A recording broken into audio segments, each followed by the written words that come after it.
Olá, meus queridos. Sextou e isso significa que temos o Giro da Jana mais o JanaFlix. O tema de hoje não é um tema lá muito alegre. A gente vai conversar sobre o falecimento da jornalista brasileira Glória Maria, que faleceu ontem de câncer, infelizmente, e a Glória Maria foi alvo de diversas homenagens, por exemplo, esta homenagem aqui, porque ela é uma figura histórica, não apenas do jornalismo brasileiro, mas também para as mulheres pretas e pardas.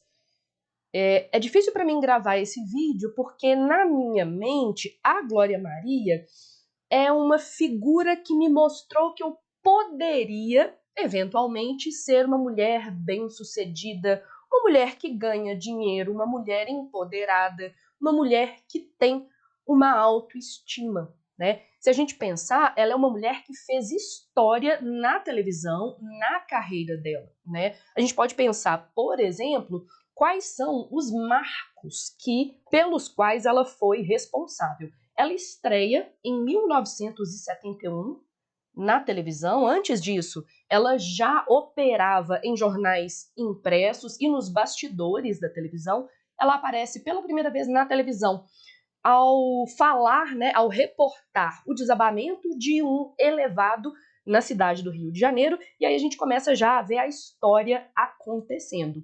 A gente tem em 1977 a primeira transmissão do Jornal Nacional, que era o jornal e é até hoje o jornal televisivo mais importante no Brasil, e a primeira edição desse jornal a cores, na verdade em cores, jovens, momento gramatiqueiro, foi com a Glória Maria. E aí vocês imaginem, 1977, se o Brasil hoje é um país racista, um país muito, muito misógino, entre outros apelidos, a gente pode pensar como parte da população brasileira reagiu ao ver esta imagem. Uma mulher preta, de pele escura, de cabelos curtos, numa posição de destaque no maior jornal televisionado do Brasil. Isso foi um marco. No meu caso, especificamente, a Glória Maria representava uma figura de empoderamento e de extrema, mas extrema competência. É só a gente pensar, por exemplo, que ela cobriu diversas posses presidenciais no Brasil e no mundo. Ela entrevistou presidentes, ministros, primeiros ministros, entre outros. Ela esteve em momentos históricos. Ela cobriu, por exemplo, Copas do Mundo, entre outros marcos, para uma mulher preta de origem periférica. E por causa disso, gente, eu gostaria de mostrar para vocês o quanto que saber as atualidades te ajuda até mesmo a fazer uma prova, a prova de história do Enem. A Glória Maria entrevistou este senhor aí, super simpático, né? Mais ou menos. Esse daí é o João Batista Figueiredo, que foi um dos generais que governou o Brasil durante o regime militar.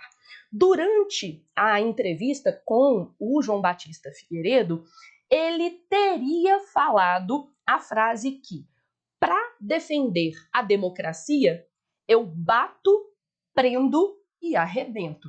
E aí, vou até colocar aqui, ela fala que ele não a suportava. Eu acho que eu vou até arredar aqui para vocês terem o trecho inteiro. Quando ele foi indicado, né, quando ele foi indicado à presidência, a gente foi fazer a famosa fala dele na Vila Militar, em que ele dizia: para defender a democracia, eu bato, prendo e arrebento.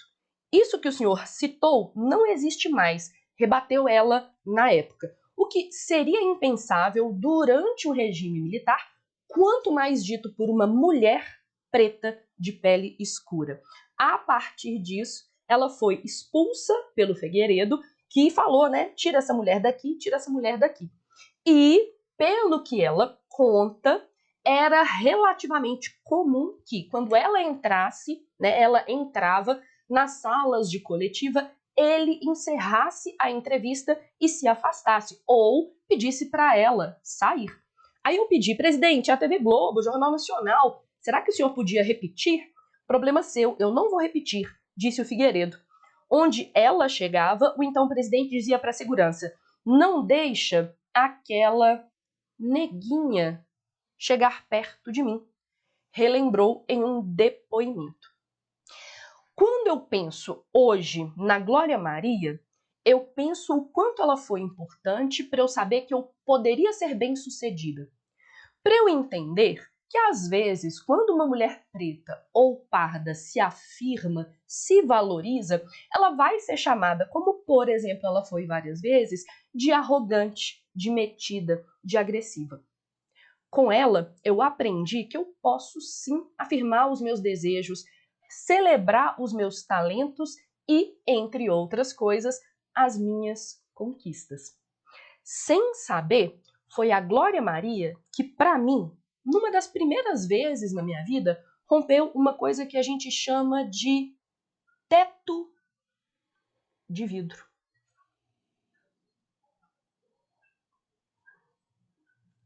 Efeito teto de vidro. Também, né, vem do inglês, que é glass ceiling. Qual é a ideia do glass ceiling effect, né, ou efeito teto de vidro? Quando indivíduos de grupos minoritários, originalmente esse texto, né, esse conceito foi utilizado para mulheres e depois se estendeu a outras minorias, por exemplo, mulheres pretas e pardas. Quando essas mulheres vão ascendendo socialmente, existe um ponto em que elas não conseguem subir mais, seja, obviamente, por causa do impedimento representado pelo racismo dos seus superiores ou colegas, ou até pela ideia de que esse grupo minoritário não merece subir. É a ideia de que, se eu nunca vi uma mulher trabalhando numa plataforma de petróleo, eu vou achar que mulheres não servem para trabalhar em plataformas de petróleo. Se eu nunca vi uma mulher preta numa zona de conflito cobrindo uma guerra, é porque zona de conflito não é lugar para uma mulher preta.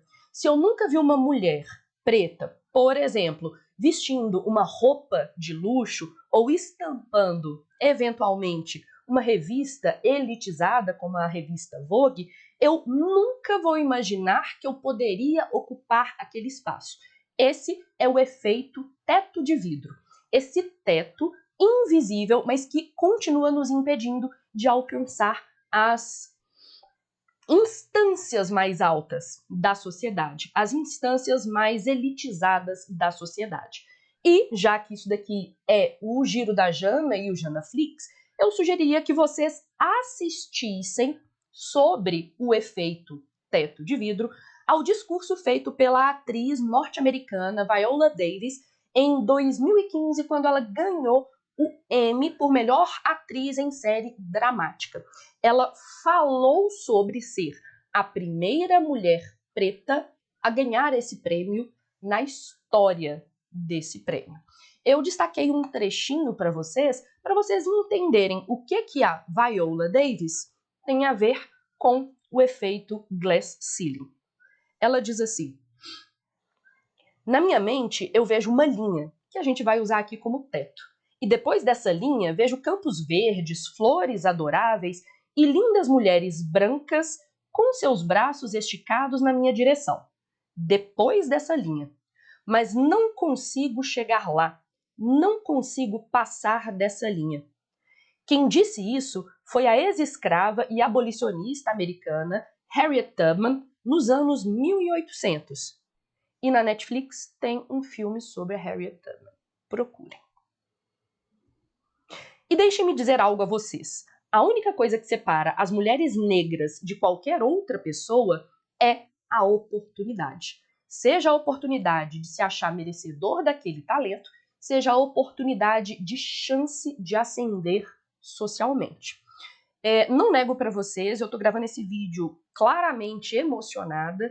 A Glória Maria, para mim, era uma figura muito materna, muito familiar.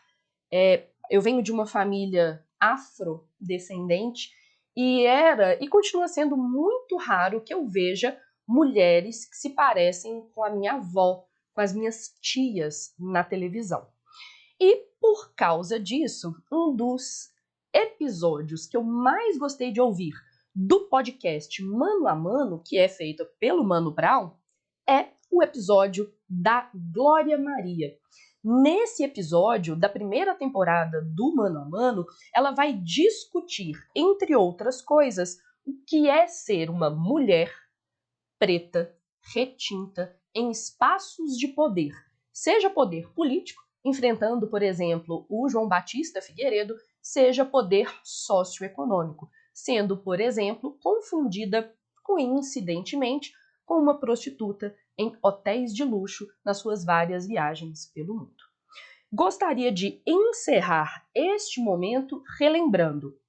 Assistam, está disponível no YouTube, ao discurso completo da Viola Davis. O texto é lindíssimo, ela está super emocionada, mas o JanaFlix de hoje, na verdade, não é JanaFlix. Ele é um JanaCast ou um PodJana. Deixa aqui embaixo nos comentários qual que deve ser o nome quando eu indico um podcast.